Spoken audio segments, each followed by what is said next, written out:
bucin organisasi akademi ini asik nih. Yes, jadi Karena- biasanya kalau karena- anak-anak organisasi itu di dalamnya itu ada seseorang. Karena gini, Itu motivasi lain loh. karena gini. Jadi kalau misalnya di kuliah itu bukan hanya ada organisasi dan akademi yang harus diperjuangkan. Kebucinan juga kadang-kadang. Kenapa? Halo Libers, kembali lagi di Lingkar Inspirasi Bangsa. Yuk kita bahas. Guys, sebelumnya saya mau ngucapin minta maaf karena kita dalam waktu yang cukup lama nggak ketemu. Ada sekitar lebih dari 3 minggu ya. Karena kita sedang berinovasi memunculkan sesuatu yang baru dari Lingkar Inspirasi Bangsa untuk episode-episode berikutnya. Kali ini kita kedatangan seorang aktivis pemuda ya, tapi mungkin sekarang sudah tidak lagi mahasiswa ya. Iya. Nama akrabnya Bang Sona sebagai nama Instagram. Iya betul ya. Nama Instagram. Nama Instagramnya Bang Sona. Bang Sona, kita bakal ngebahas tentang organisasi nih kali ini. Abang kemarin aktif organisasi? Alhamdulillah pas masa kuliah aktif. Oke, jadi sekarang ini kan bulan Oktober nih. Mahasiswa-mahasiswa baru udah masuk tahun ajarannya nih kan, udah mulai kuliah. Dan biasanya kalau mahasiswa baru itu kalau zaman yang biasa ya, kayak ada pengenalan awal mahasiswa baru. Itu kakak-kakak senior itu suka tuh ngincer-ngincer Iya. kira-kira siapa Betul, ini betul. kader-kader organisasinya. Tapi berhubung ini semuanya serba online, agak sedikit berbeda ya. Kita mau bahas dulu tentang mahasiswa barunya. Tahun-tahun kamu dulunya gimana? Pas jadi mahasiswa baru pas ya. jadi mahasiswa barunya. Kayak mana bisa ada kepikiran nggak sebelumnya? Kayaknya aku kuliah aktif deh di organisasi atau gimana? Jadi di cerita saya Kak, waktu jadi mahasiswa baru. Nah di awal mahasiswa baru saya masuk tuh kalau di kampus saya dulu namanya PMB, pengenalan awal mahasiswa baru. Nah di ospek, kalau kampus-kampus lain ospek namanya. Nah di situ saya mengenal organisasi intrakampus yang memang yang ngurusin PMB saat itu, ya organisasi mahasiswa jurusan. Nah ya memang betul banyak gitu senior kakak-kakak yang organisasi apa aja datang gitu nanya dulu kan dari mana, pernah ikut organisasi enggak gitu, kampungnya di mana. Nah ujung-ujungnya ya itu ayo masuk organisasi ini gitu, masuk organisasi banyak lah gitu, banyak banget gitu. Cuman ya karena basic saya dari SMA juga nggak ikut organisasi, dari SMP juga nggak ikut organisasi, yang nggak pernah ikut organisasi ya palingan ikut klub-klub futsal gitu aja, main-main futsal gitu, nggak ada yang kayak organisasi di kampus gitu. Nah jadi dideketin gitu ya, akhirnya saya awalnya nolak aja gitu, iya kak ya, di depan mereka ya iya kak gitu, tapi nggak masuk tuh ke otak saya itu, karena yang di otak saya karena saya juga dari Brastagi gitu ya kan. Dingin ya? Lumayan. Sekali-sekali kakak boleh ke sana. Nanti diajakin. Nah, jadi ya memang pemikirannya juga masih kudet ya. Ya saya juga waktu SMA polos juga, pendiam, pemalu gitu. Ya akhirnya pengen datang kuliah, pengennya ya belajar, pulang, bagusin nilai kuliah gitu aja, nggak pernah mikir organisasi. Kalau apapun bilang organisasi enggak, karena di kepala saya saat itu organisasi cuman buat capek, buat nanti akademik saya terganggu, orang tua saya udah bayar uang kuliah saya mahal, nanti IP saya rendah gitu. Jadi saya no to organisasi. Bahkan kawan-kawan kelas saya di waktu kuliah mereka udah ikut organisasi ini, saya belum gitu. Nah jadi di saat itu saya memang kurang pede sih gitu, apalagi bergabung sama orang-orang. Saya kan kuliah di Medan kan, gabung sama orang Medan yang lebih ke kotaan. Saya kan ya dari kampung lah, misal walaupun berasa gitu kota kan, saya merasa minder gitu, lebih culun dari mereka gitu. Mereka itu kan aktif ya kan, ada anak Dharma Wangsa, anak SMA 3, anak SMA 1, aktif-aktif kali gitu. Bahkan pernah satu kejadian di dalam kelas yang buat saya agak makin minder gitu. Saya nih punya jawaban gitu, dosen nanya nih, saya punya jawaban, tapi teman-teman saya bisa jawab dan langsung speak gitu, ngomong gitu. Saya punya nih, nah, tapi saya nggak berani ngomonginnya gitu. Sampai segitunya saya mindernya. Jadi saya memang dari dulu pemalu dan memang nggak bisa gitu ngomong di depan orang banyak. Dan saya yang awalnya minder, lama-lama kayak tertantang gitu, tertantang sama kawan-kawan saya tadi. kawan-kawan saya yang kok bisa ya mereka ngomong Berani gitu. gitu ya. Dan mereka makin pede ketika mereka udah ikut organisasi A, B, C. Ternyata mereka dari SMA juga sudah ikut organisasi kayak OSIS, kayak organisasi keagamaan, pramuka. Saya nggak ada gitu. Jadi saya sedih juga gitu. Kenapa ya? Padahal jawaban saya itu benar, tapi saya nggak berani ngomongin sama dosen. Bahkan kawan saya jawab, Itu jawaban kamu. itu jawaban aku gitu. Aduh, nyesek banget. Aku terus dapat poin, dapat nilai kan dosen biasa tuh, dapat poin, dapat nilai gitu. Nyesek banget. Berhari-hari selama 1 semester saya kayak ngedon gitu kayak, aduh nggak bisa aku ini, nggak bisa bersaing sama orang-orang kota ini gitu. Ya memang WC ini juga kalau misalnya lagi di kantin banyak kakak-kakak senior yang ngajak-ngajak organisasi, saya itu no gitulah. Saya nggak mau. Makasih Kak. Iya Kak. Iya nanti gitu. Ya nanti gitu. Ya nanti tapi nggak. Jadi lama-lama pernah satu ketika saya dites lah gitu sama di kantin nih. Dikerjain sebetulnya, disuruh sama senior. Iya ada senior cantik banget. Makasih. Bukan kakak. Tidak. Jadi seniornya cantik, sengaja tuh abang-abang senior tuh nyuruh itu cakapin tuh gitu, aja organisasi gitu. Orang mikir kan karena cantik mungkin aku tertarik, bukan. Malah aku jadi gugup, nggak berani ngomong. Aku nih kayak sama kakak nih. Kalau dulu di masa awal-awal aku kuliah, aku nggak berani loh ngomong tatap mata atau apa gitu, nggak berani. Dekat kakak ngomong satu kata, aku ya udah kita nggak usah. lebih enggak sekarang. Tapi itu dulu ya. Dulu. Nah, jadi itulah awal aku jadi kakak itu ngomong, ayo deh masuk organisasi ini gini.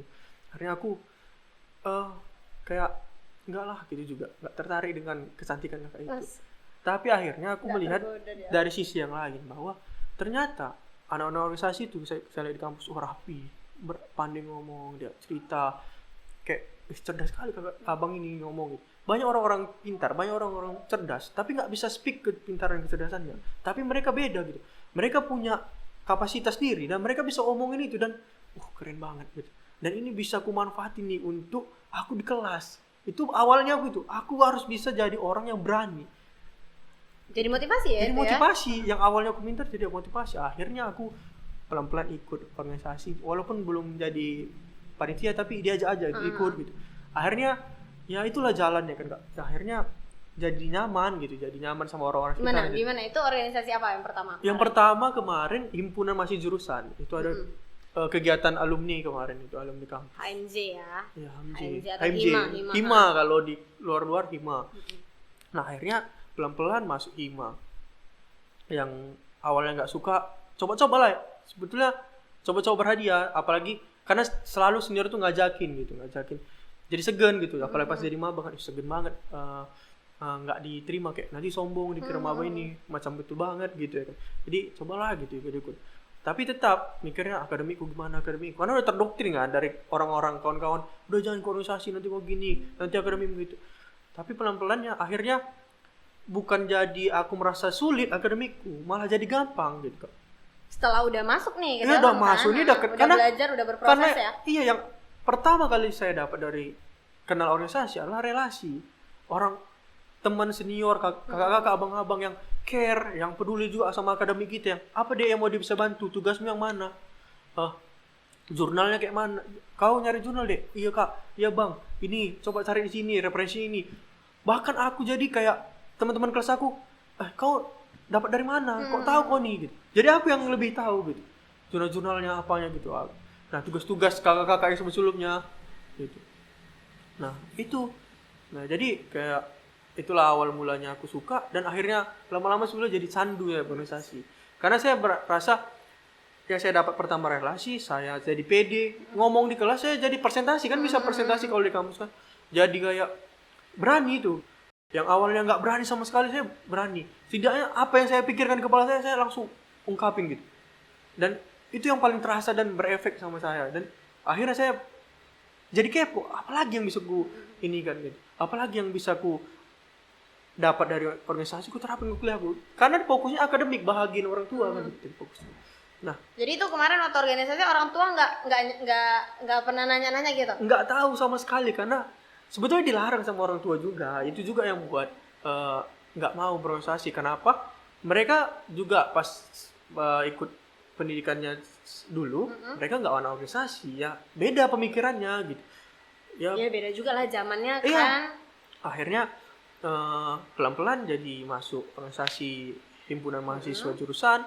Akhirnya saya masuk himpunan mahasiswa Islam keagamaan, baru saya masuk himpunan mahasiswa Karo daerah. Sampai saya jelajahi semua tuh. Saya pengen semua ada basic saya gitu. Jurusan internal kampus, baru saya ambil keagamaan itu di mahasiswa Islam, baru saya ambil ke daerah saya di himpunan mahasiswa Karo. Kebetulan saya dari Karo kan. Nah, itu Tetap dia cinta kali daerah iya, asalnya. apalagi pas ketika masuk ke himpunan mahasiswa eksternal kan seperti HMI dan IMKA, itu makin on fire aja gitu, makin speaknya makin masuk, wawasan juga makin nambah luas, pengetahuan, jadi bisa ngomong di depan orang banyak tentang pengetahuan, tentang ilmu-ilmu yang bisa dibagi sama kawan-kawan seperti itu. Akhirnya sampai ke tahap saya jadi senat mahasiswa, organisasi yang di kampus yang terakhir saya senat mahasiswa, karena itulah organisasi paling, kalau di kampus paling tertinggi lah, kalau di luar itu namanya BEM. Nah, saya sampai situ. Nah, saking candunya saya sampai coba itu sampai 2 kali, dan Dua kali dua-duanya berhasil. dua-duanya berhasil. Dan Berarti 2 periode itu. iya, 2 periode, dan jarang orang di Unimed itu 2 periode gitu. Jadi Saya kamu kok kuliah bisa? di Unimed dulu. Bang Sona kok bisa? Sebenarnya jadi ketika saya ke organisasi, jadi saya itu nggak, yang awalnya saya mikirkan apa yang bisa saya dapat dari organisasi, akhirnya saya kayak beralih pikiran saya. Akhirnya apa yang bisa aku berikan ke organisasi, dan aku bisa bermanfaat apa ke orang lain. Karena aku merasa tanpa aku minta, organisasi kasih. Misalnya saya jadi PD, saya nggak tahu tuh, saya nggak sadar saya jadi PD. Saya punya relasi, saya jadi bisa manajemen waktu, saya lebih disiplin. Karena kan organisasi harus bagi Iya, waktu betul juga. betul. Kalau kita nggak fokus nih ya, artinya fokusnya terpecah gitu ke satu sisi aja ya, ke organisasi aja, bisa aja pendidikannya malah studinya IP-nya rendah. Nah ya kan, jadi manajemen waktu itu balik ke situ tadi, Bang Sona. Kalau dia malah nge-support ke kuliahnya, jadi semakin bagus gitu kan, lebih pede segala macam. Jadi gini kan, kalau anak organisasi tuh biasanya ini lebih ke tadi kan udah nyinggung manajemen waktu, sering pulang malam. Nah, jadi berarti Bang Sona itu salah satu yang kayak gitu. Iya, benar. Jadi kayak kalau kita ikut organisasi terus kita pengen kuliah kita juga aman, IP kita tinggi, kita butuh energi lebih besar daripada orang-orang yang cuma kuliah pulang. Yes. Atau organisasi. Jadi dia harus balance. Kalau pengalaman saya, dia harus balance. Organisasi harus oke, akademik juga harus oke. Kalau bisa, ini saling mendukung gitu, saling membantu. Organisasi itu akademik membantu organisasi. Jadi memang energi yang kita butuhkan lebih banyak, karena kita harus bagi waktu, manajemen waktu. Kita harus lebih disiplin. Karena kan dari pagi sampai sore kuliah. Nah, saya nanti sore habis asar gitu, habis jam 4 gitu, rapat, malamnya diskusi. Dan saya punya tugas kuliah yang harus saya selesaikan. Apalagi saya kebetulan fakultas MIPA, jurusan kimia. Jadi laporan praktikum tuh banyak banget gitu. Setiap minggu ada. Setiap minggu bukan ada aja, lebih dari 3 kadang. 3 kali 10 lembar aja, itu 30 lembar. Tulis tangan? Tulis tangan. Waduh. Bukan diketik, tulis tangan. Kalau ketik kan bisa copy paste mungkin kan. Punya teman pun bisa. Ini nggak tulis tangan. Nah, jadi ya memang kalau misalnya kita mau organisasi bagus, akademik bagus, yaitu energi yang dibutuhkan lebih banyak, ya bisa kayak kakak bilang tadi, pulang malam. Dan sampai pulang malam, di pulang malam itu misalnya pulang jam 10 itu bukan tidur, ya itu ngerjain tugas. Karena apa, kita juga harus tanggung jawab sama akademik kita ke orang tua yang udah bayarin kuliah kita kan. Cakep, benar, jangan cuma ngabisin duit ya. Bener.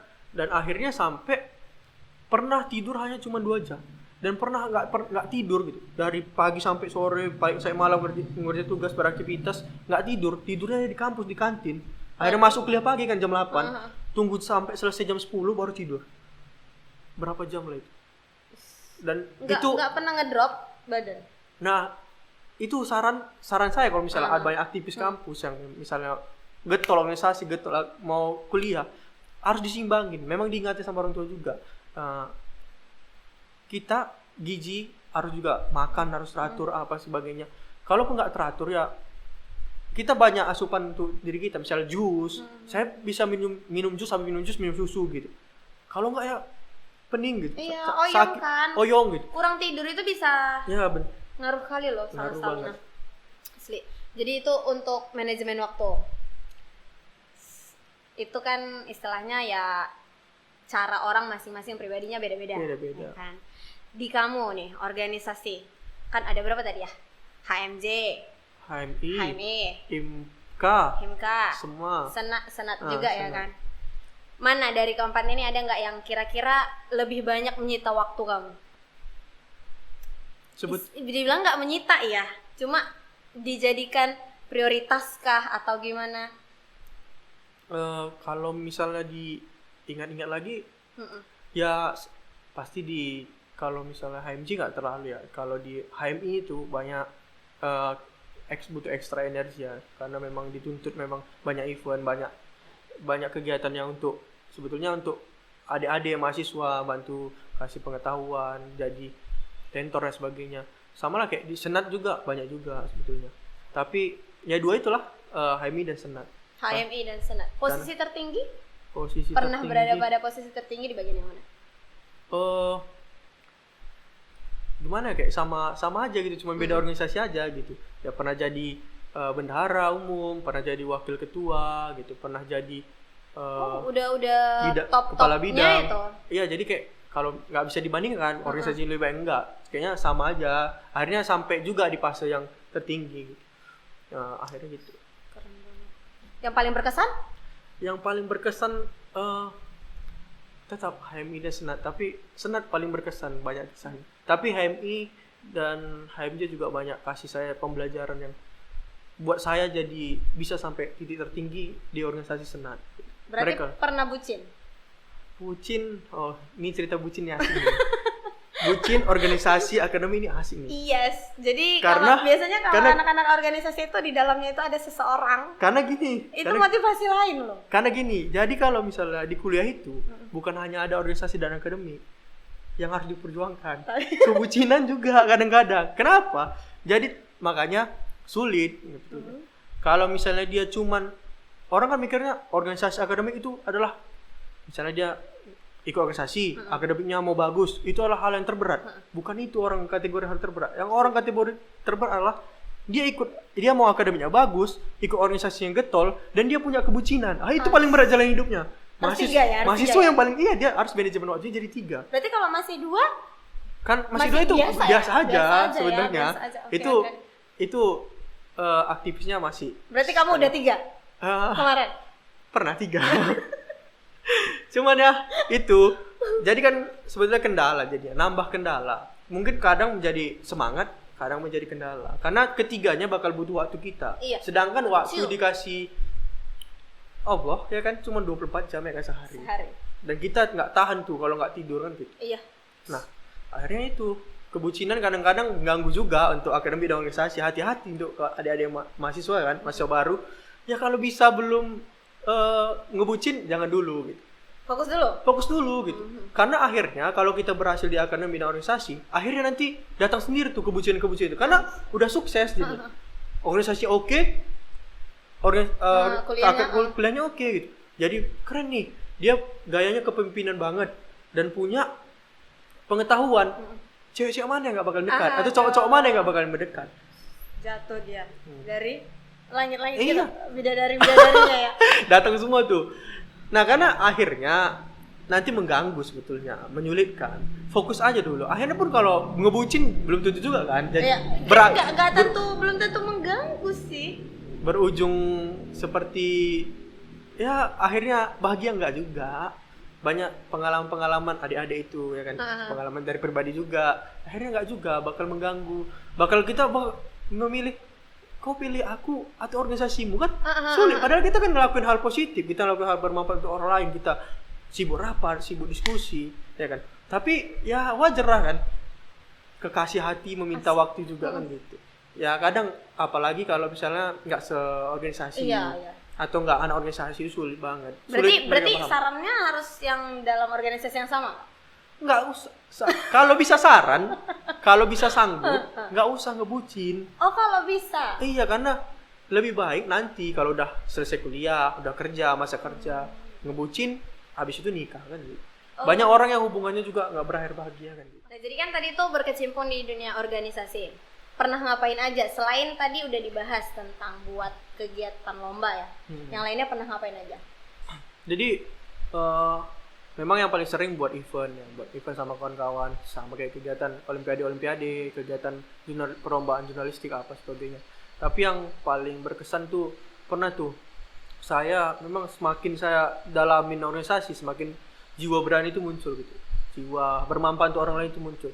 Karena momennya itu pas saya jadi senat. Nah, saya pernah jadi senat dan saat itu saya jadi bendahara umum himpunan mahasiswa. Saat itu saya merasa ada amanah yang diletakkan, karena saya kan nggak dipilih oleh dosen-dosen atau dekan-dekan, nggak dipilih sama mahasiswa sendiri gitu. Dan saya merasa punya tanggung jawab di diri saya. Saya punya tanggung jawab untuk menjaga amanah yang sudah diberikan. Jadi saya pernah lakuin tuh. Jadi kan masalah UKT dulu. Di masalah UKT saya pernah. UKT itu uang kuliah? Uang kuliah tunggal yang banyak yang bermasalah gitu, yang terlalu mahal terlalu apa gitu. Jadi saya pernah lakukan hal yang cukup ekstrim sih, cukup berani gitu. Bukan berarti ngelawan kampus secara gimana, tapi secara prosedur lah, ada caranya gitu. Jadi saya buat pengumuman untuk semua mahasiswa bisa mengajukan penurunan UKT.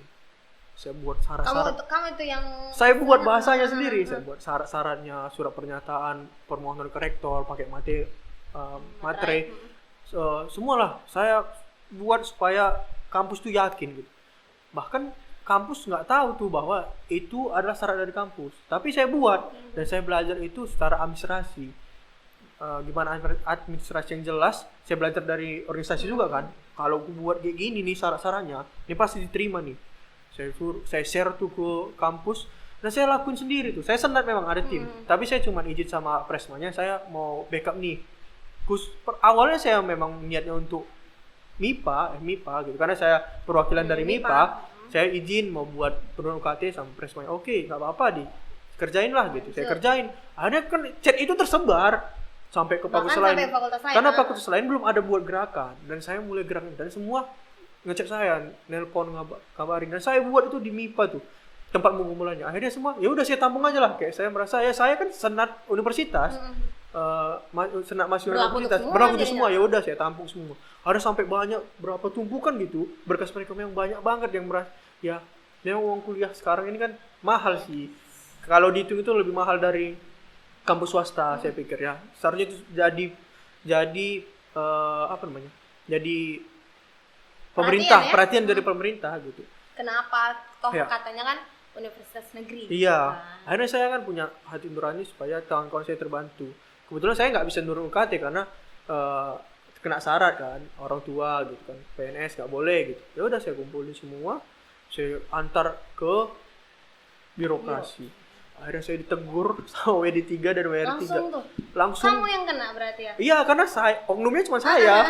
Jadi telepon, dan itu pertama kali saya berurusan dengan kampus. Dan langsung orang-orang besar, wakil dekan 3 dan wakil rektor 3 bidang kemahasiswaan telepon saya. Karena saya nggak ada koordinasi, saya buat sendiri. Karena saat itu masih gantung sih antara, boleh nih, nurun UKT boleh nggak? Saya langsung terobos aja. Saya kan punya legalitas sebagai senat, saya berhak, yang penting saya sesuai aturan gitu. Saya memang nggak bilang, terkejut lah kan, banyak tumpukan sampai ke birokrasi. Ya udah saya ditegur, ya ditanya-tanyain ya, tapi saya mentalnya udah terdidik dari organisasi saya, udah lama berproses kan. Akhirnya itulah ditegur ya apa ya, tapi nggak masalah karena saya jalani sesuai dengan aturan yang ada. Ya palingan cuman ngingatin lain kali koordinasi. Cuma disitulah mungkin letak kesalahan saya kan gitu. Nah dan itu saya lakukan sendiri, dan yang kena itu saya sendiri. Ada nggak di backup sama senat yang lain, teman-teman yang lainnya bisa bantu apa ya kan, yang lakuin saya sendiri. Ya mereka cuma support, ya mereka cuma jaga kalau saya kenapa-napa, pasti mereka backup dari belakang gitu ya. Tapi saya hadapin sendiri lah, kan saya yang lakuin sendiri gitu. Nah itu ada lagi misalnya saya kritik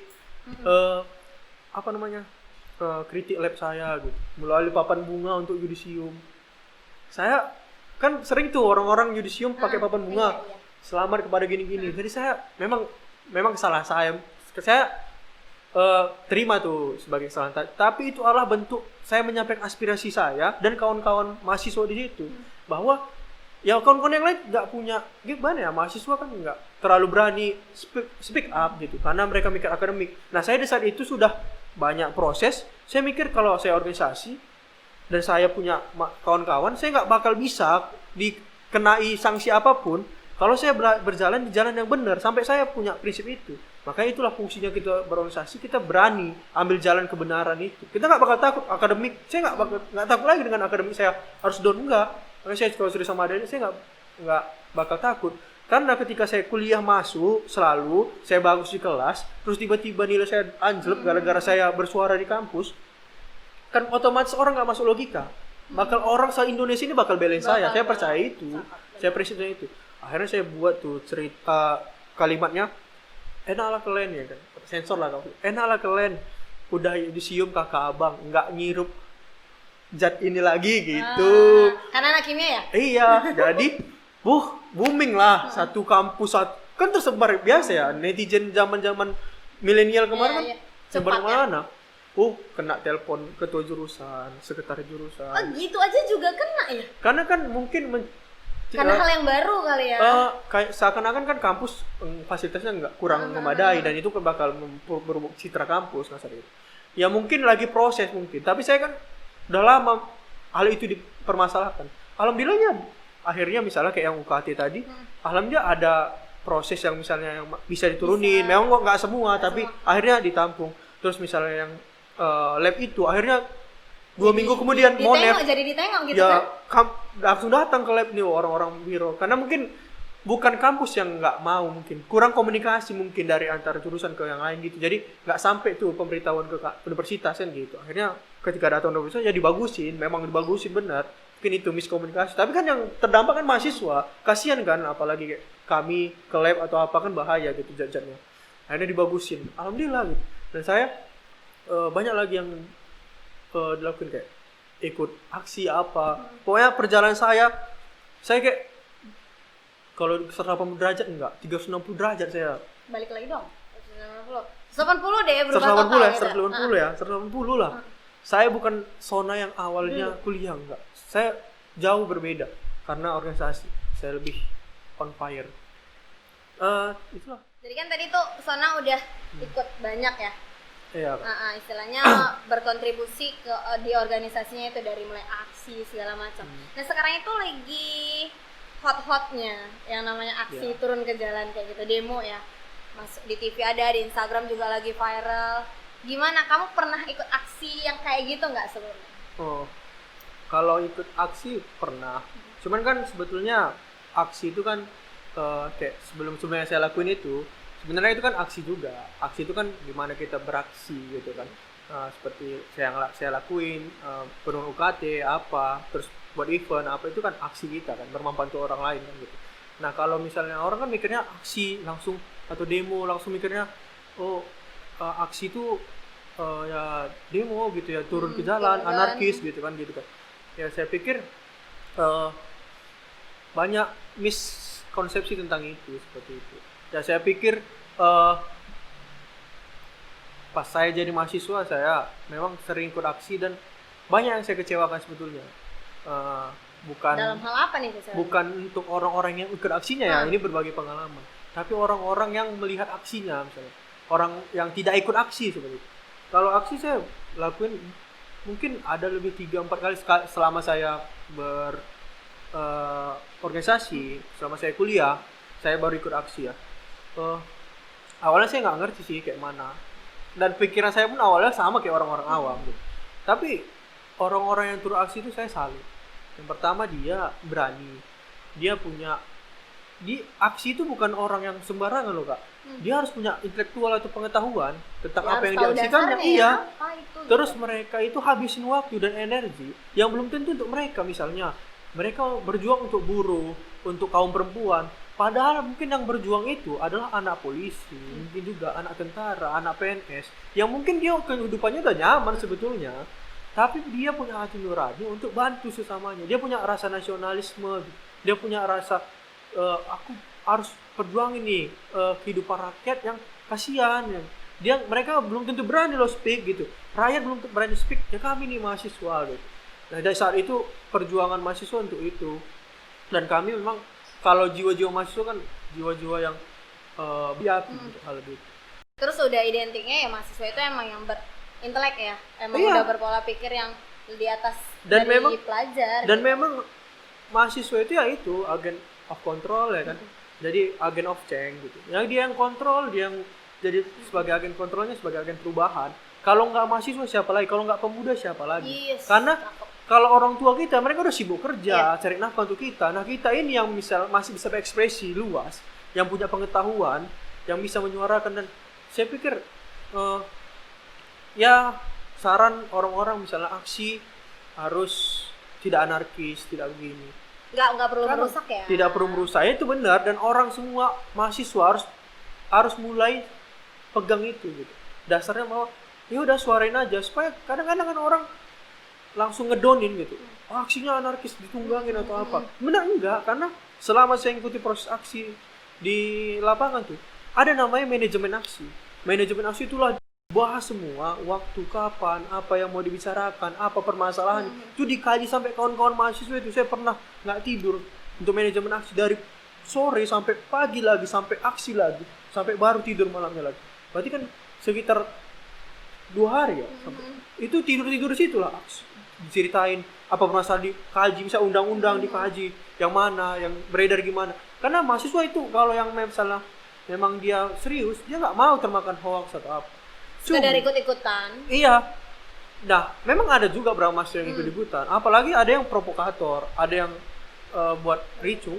Sebenarnya kalau saya yang pernah ikut aksi dan pernah terlibat dalam juga di aksi, saya pikir semua orang yang memperjuangkan itu di saat itu nggak ada yang berpikir untuk anarkis.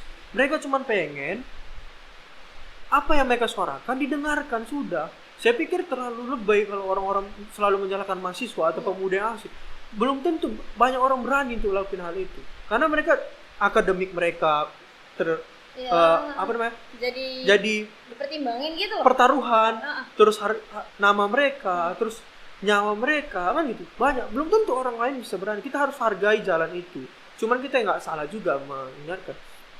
Cuman ya itu, kadang mahasiswa yang mau berjuang jadi korban karena banyak propaganda, provokator yang seakan-akan mahasiswa itu yang pengen ribut atau apa. Kalau saya pikir nggak pernah sekalipun dibahas bahwa aksi akan ribut atau aksinya nggak pernah. Makanya Tidak menjadi tujuan. Makanya kan, kalau intinya. saya mikirnya itu adalah oknum-oknum mau yang nunggangin, mau yang bayar, mau yang buat ribut, itu bukan dari mahasiswa yang real punya hati. Nggak semua mahasiswa turun ke jalan itu nggak punya pengetahuan, nggak punya Tujuannya yang mulia, tujuan pasti, gitu. Tapi orang kan general kan, Iya. nyamain. Ketika udah ribut nyamain, seharusnya kita dukung, kita doain gitu. Ya saya pikir pemuda mahasiswa harus ambil peran di situ dan saling mengingatkan untuk lakukan dengan cara yang baik. Nah, artinya bersuara ya bersuara, tapi dengan caranya yang masih sesuai dengan ketentuannya ya, nggak boleh. Toh sebenarnya demo itu ya kan ada di pelajaran PKN loh, zaman sekolah. Ada. Itu memang salah satu Dan diatur cara, undang-undang. dan diatur emang Diperbolehkan dan dilindungi Dan lagi. dilindungi lagi benar, karena kita posisi polisi itu sebenarnya bukan untuk Iya. malah menentang kita, tapi toh Iya. menjaga. Kalau saya pikir polisi juga, kadang kan orang nyalahin polisi apa ya, mereka jalani tugas. Cuman kalau untuk bapak-bapak polisi yang jalani tugas, kalau misalnya udah ribut atau apa, tolonglah gitu kawan-kawan mahasiswa jangan kayak nggak manusia lagi gitu kayak yang apa itu real terjadi gitu. Bener ya itu ya. Boleh ditangkap atau diapa nggak apa-apa, mungkin diapa, tapi jangan disiksa sampai berdarah-darah, tengkorak kepalanya pecah. Kan itu buat shock terapi ke mahasiswa kan, yang bakalnya itu bisa ada yang berusaha balas dendam ke polisinya. Betul. Bahkan polisi nggak tahu masalah, nggak ada loh salah polisi dan rakyat ini, mereka yang harus bela, cuman polisi jalankan tugas kan gitu. Tapi itulah sama-sama menjaga sebetulnya. Sebetulnya kalau mau aksi, kalau misalnya anggota DPR atau pemerintah, ketika orang aksi mereka turun nggak bakal ada ribut. Logikanya kan seperti itu. Cuman kenapa ketika ribut disalahkan mahasiswa atau pemudanya? Kenapa nggak disalahkan DPR atau pemerintah atau siapapun yang mau diaksi? Nggak langsung turun ketika responsif. Jadi oke, dia gitu. kami aksi hidup mahasiswa ini. Oke, langsung turun pemerintahnya. Oke, ada masalah apa? Kami akan tampung gini-gini. Dia aja. Oke, semua yang misalnya merasa keberatan yang bawa data silakan ayo diskusi di kantor. Ya udah, tinggal adu argumen kan. Ya udah, akhirnya kan ke jalur hukum atau kayak mana kan gitu, atau diterima aspirasinya. Tapi kan selama ini nggak ditunggu berhari-hari, udah hancur semua fasilitas atau apa. Yang disalahkan mahasiswanya. Kenapa nggak pernah disalahin pemerintahnya? Kenapa nggak responsif? Kalau lihat berapa aksi yang pemerintahnya turun. Beberapa kali lah ini kan. Ada pemerintahnya turun. Berapa pemerintah turun? Akhirnya kan nggak ada chaos, nggak ada yang ribut. Pulang nggak semua, aman. Pertanyaannya, kenapa bisa ribut? Sebetulnya yang disalahkan yang awal nggak ada. Bukan mahasiswa yang awal, mungkin mahasiswa lah. Tapi yang paling pertama salah adalah pemerintah dan jajarannya. Bapak, ibu-ibu yang ada di sana sebagai pemerintah.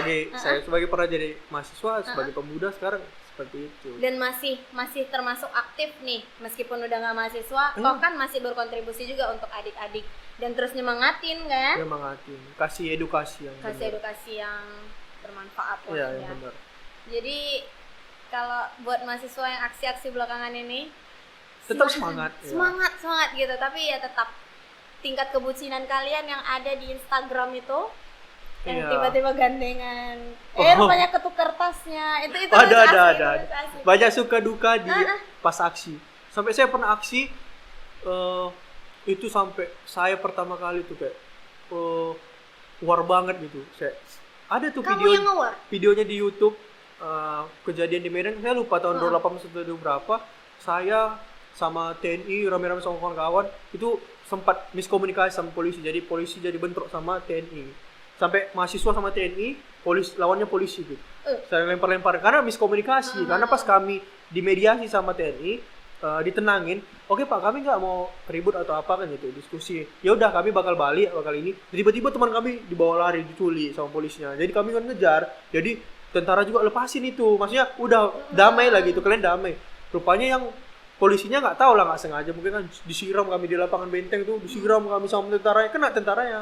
Jadi tentaranya marah juga kan, maksudnya nggak dihargai lah dia kan. Seharusnya mereka sama aparat negara saling diskusi aja ngomong kan gitu.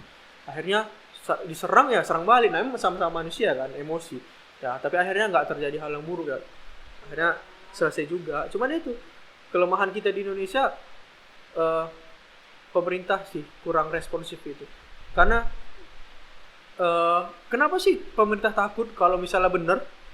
Kenapa nggak responsif? Misal nih kakak nih, demo saya, nuntut saya. Kalau saya bener ya saya, apa yang tadi kak?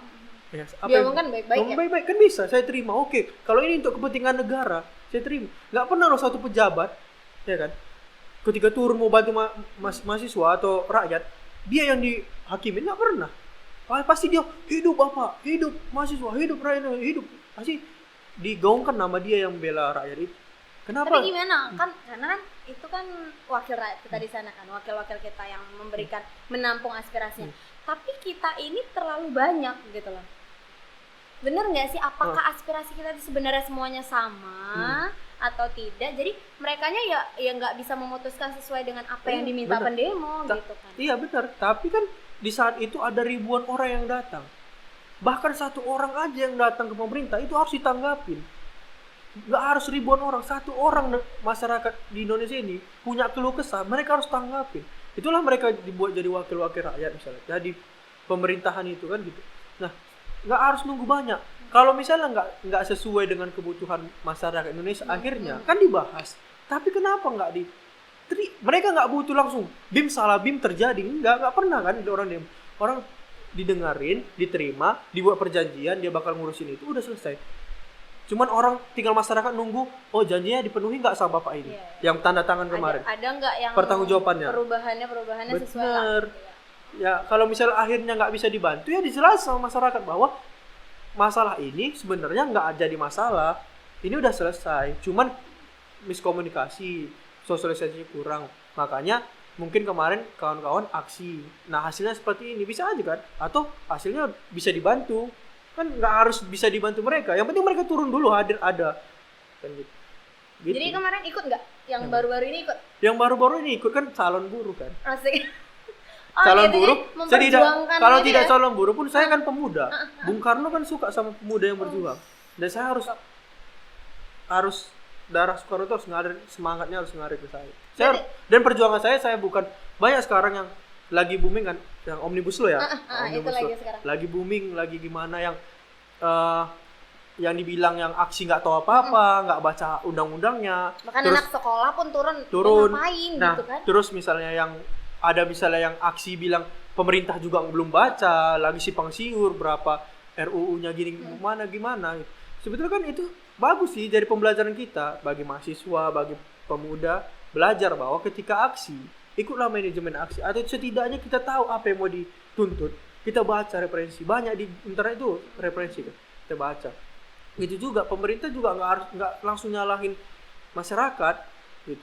Ya kan jadi Indonesia sekarang kan jadi bingung, siapa yang harus dipercaya, pemerintah atau yang aksi kan gitu, jadi kacau kan seperti itu kan, karena nggak ada komunikasi yang baik di antara rakyatnya dengan pemerintahnya. Kalau terjadi komunikasi yang baik, ya sudah. Ya, kalau secara simpelnya nih, mahasiswa itu lebih suka seperti ini. Lebih baik dia kalah, malu, dibuka ruang debat. Itu jalan solusi terakhir kalau untuk mahasiswa. Mereka, kenapa selama ini kalau misalnya ada masalah, nggak ada perdebatan, tinggal ajukan ke MK, kan gitu. Kenapa nggak dibuka dulu kan? Mata Najwa ada, ILC ada. Pemerintah, terserah mau presiden, mau DPR mau apa, versus mahasiswa. Jadi tahu benar-benar bodoh nggak mahasiswa ini yang dijat orang-orang, benar-benar kosong nggak pemikirannya, atau pemerintah kita yang saat ini kosong. Kalau akhirnya mahasiswa yang kosong pemikirannya, ya pemerintah kan bisa jelas ke masyarakat, ya udah damai kan. Jadi semua masyarakat tahu, teredukasi, nggak kayak ada yang termakan hoax. Jadi bingung nih mahasiswa, yang mana harus aku percaya? Dalam hati aku percaya sama pemerintahku tidak akan menyengsarakan aku. Dalam hati orang lagi, aku percaya sama mahasiswa yang perjuangan aku. Nggak ada hasilnya, kita nggak nampak. Ya?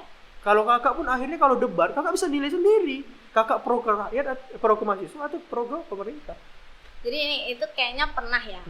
Sebelum ini kan pernah juga itu sampai yang sempat viral BEM dari UGM, UI, itu kan orang-orang dihadirkan emang juga. Diundang bahkan ya ke DPR kemarin itu diajak diskusi. Kira-kira menurut Bang Sona nih, untuk yang kondisi sekarang, bakal ada kemungkinan yang kayak gitu lagi nggak? Ya emang diajak diskusi gitu. Melihat sampai hari ini masih ada yang ngadain aksi. Saya pikir udah banyak fasilitas rusak apa sebagainya. Itu ya bentuk kemarahan, bisa ya, yang awalnya dia nggak mau anarkis, bisa jadi anarkis. Karena dia udah capek, secara emosionalnya tertekan gitu. Aku udah capek loh di sini berjuang, berteriak-teriak dari pagi sampai sore. Dan tiba-tiba pemerintahnya kayak nggak ada terjadi apa-apa gitu, emosi kan, kayak aku nggak didengarin nih gitu. Nah akhirnya seharusnya ya pemerintah harus lebih tanggap, bukan buat statement yang makin rusuh, tapi ya dibuka ruang komunikasi. Kalau memang benar pemerintah saat ini, ya sudah kalahkan aja statement masyarakat saat ini bahwa benar semua itu hoax, dibuka ruang publiknya, diundang tuh ketua-ketua buruh, ketua masyarakat, ketua mahasiswa, udah diundang di Mata Najwa atau ILC di situ. Jadi masyarakat udah bisa nilai. Akhirnya masyarakat diajak demo pun kalau benar pemerintah nggak mau, nggak semua masyarakat Indonesia itu bodoh gitu. Akhirnya gini kan orang nggak tahu. Nggak jelas, jadi nggak jelas gitu kan, makanya seharusnya kayak gini. Ini mic kita nggak dimatiin kan ya? Nggak kan? Mic-nya nggak dimatiin kan? Jadi San, kita kan udah bahas banyak nih, sampai ke aksi-aksi tadi itu kan, seru sih sebetulnya. Boleh dong kasih pesan untuk adik-adik kamu mungkin. Oh, pesan kepada adik-adik mahasiswa. Pesan saya kepada adik-adik mahasiswa, masuk organisasi jangan takut. Karena saya pribadi, pengalaman saya nggak bakal menjebak adik-adik atau mengajak. Saya juga nggak ada organisasi lagi sekarang kan gitu. Cuman pernah berkecimpung. Jadi masuklah organisasi, banyak manfaat yang bisa untuk diri kita, hal positif dan menambah kapasitas diri gitu. Jangan takut organisasi bakal ganggu akademik. Contohnya organisasi saya jalan 3 sampai 4. Tapi saya tetap bisa jaga akademik saya tetap di atas rata-rata. bukan standar ya. Karena saya tadi bilang kan Kak, di awal tadi kan IPK saya 3,7 dan sik informasi saya nggak pernah dari semester 1 dari saya tadi dan masuk organisasi sampai akhir saya nggak pernah di bawah 3,5. Jadi bukan berarti nggak bisa. Saya cuma bisa motivasi ke adik-adik juga bisa. Cuman kalian butuh energi yang lebih besar. Banyak manfaatnya, kepemimpinan, mental, keberanian, relasi ini yang sangat penting. Komunikasi, komunikasi, kepemimpinan untuk dunia kerja sangat dijunjung ya, dituntut gitu. Itu adalah 3 poin yang kalau misalnya kita lihat lamaran kerja sangat dibutuhkan, komunikasi dan pengalaman organisasi dan sebagainya. Nah, jadi mulailah pelan-pelan ikut organisasi sesuai basic kalian, sesuai passion kalian. Karena ketika sesuai dengan passion dan basic, kalian bakal ikhlas jalaninya. Jangan terpaksa masuk organisasi manapun, yang mana kalian nyaman. Semua organisasi itu bagus, semua baik, bakal ngajarin yang benar. Kecuali tujuannya bucin. Jangan, tujuan bucin jangan. Saya bilang kalau bisa jangan nambah beban hidup. Kalau jadi 3. Kalau ada nggak apa-apa, tapi harus siap untuk menanggung segala risikonya dan mengeluarkan energi lebih besar. Karena jadi 3, organisasi, akademik, kebucinan. Harta, tahta. Hati-hati dengan wanita. Gitu. Jadi untuk adik-adik semangat selalu, junjung terus akademiknya, bagus dulu organisasinya. Karena filosofinya organisasi dan akademik bagaikan peluru dan senapannya. Kalau pelurunya itu adalah akademik, senapannya itu adalah organisasi. Tanpa organisasi, tanpa senapan, tidak bisa ditembakkan peluru itu. Tanpa peluru, tak ada artinya organisasi itu. Karena butuh peluru untuk menembakkan. Benar. Kalian bakal jadi orang-orang yang tajam dan bisa menghancurkan segala tantangan ke depannya dengan pistol dan peluru kalian. Silahkan berproses di kampus masing-masing, silahkan proses di organisasi masing-masing, semangat terus, panjang umur perjuangan. Panjang umur perjuangan. Yakin usaha sampai. Semangat semuanya. Yakin usaha sampai. Siap. Minum dulu Pak, yuk. Oh, minum ya. Ya, jadi tadi pun agak kebelit. Baca doa dulu. Jadi guys, kita sebetulnya ada yang baru. Jadi buat kalian yang udah nonton untuk episode kali ini, terima kasih. Jangan lupa tonton juga episode-episode kita berikutnya. Mungkin kalian udah nunggu nih sebenarnya, pengennya ada yang baru dari Lingkar Inspirasi Bangsa. Nah, kita insya Allah bakal hadirkan ke kalian sesegera mungkin. Dan jangan lupa tetap di subscribe, ya kan? Dan ikuti juga update kita di @lingkarinspirasibangsa di Instagram. Jangan lupa di follow. Dan buat teman-teman di rumah, aku tambahin sedikit dari Bang Sona. Bener, belajar itu gak hanya di kuliahnya itu aja. Tidak hanya ketika kamu duduk di bangku kuliahnya aja. Di luar, di lingkungan kampus itu banyak pembelajaran yang bisa kamu ambil. Jadi teman-teman di rumah, tetap semangat. No anarkis-anarkis untuk ke depannya. Stay cool aja mainnya, aksinya gitu kan. Iya, betul. Sampai jumpa pada podcast berikutnya.